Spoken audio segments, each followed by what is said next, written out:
The woman took off her coat, revealing her alluring figure. The bald guy next to her smirked creepily. After the woman walked away, he nervously took a sip of juice to muster some courage. Then he stepped in front of the woman, grabbing her hand, ready to drag her away. But she yanked her hand free in an instant. Her friend quickly stood up, warning him not to cause trouble. But the bald guy was a stubborn jerk. He deliberately raised his hands, showing he meant no harm, but winked at the beautiful woman anyway. Then he grabbed Oni by the hair, yanking off his wig. It turned out he was bald too. Oni felt humiliated and insisted on fighting the bald guy. Luckily, the woman pulled him back in time, leading him out of the bar. But the bald guy wouldn't let it go. He chased after them, continuing to taunt. Oni had reached his limit. He demanded why the other guy was acting so arrogant when they were both bald. Oni challenged the bald guy to a one-on-one fight. The bald guy didn't back down either. He immediately took a fighting stance.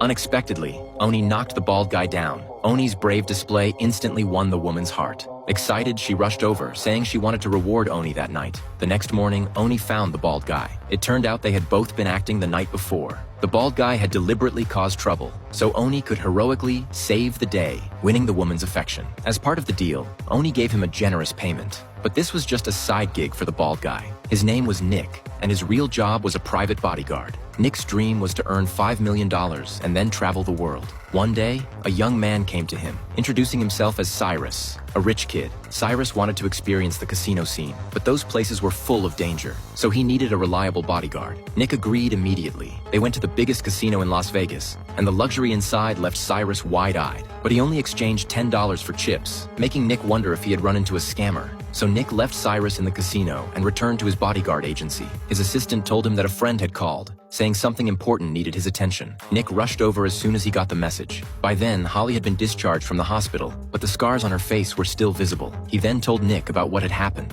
The night before, she had gone to a party at the Golden Brick Hotel and ran into 3 big guys in the elevator. They forced Holly into a room and humiliated her, then dumped her on the street afterward. Hearing this, Nick could no longer contain his anger. He decided to help Holly get justice. He first went to the hotel cleaning lady to find out who the 3 men were. The cleaning lady happened to be Nick's neighbor, and she took him to a restaurant, warning him it was best not to get involved. One of the men was named Danny, the local mob boss. He was ruthless, and anyone who crossed him never ended well. Nick hesitated for a moment. Then he drove around aimlessly, cooling off before deciding to take revenge for Holly. He went to the room number Holly had given him and explained his purpose. Inside the room, he found Danny, who didn't take him seriously at all, and even threatened him with a weapon. But Nick wasn't easily intimidated. As a private bodyguard, he had faced much worse situations. Facing Danny's wild threats, he pretended to back down, then turned and kicked one thug's leg in half. Before the other could react, Nick slashed his forehead with a bus card. He tied them up, then called Holly over. Holly didn't waste time, pulling a large pair of scissors from her bag.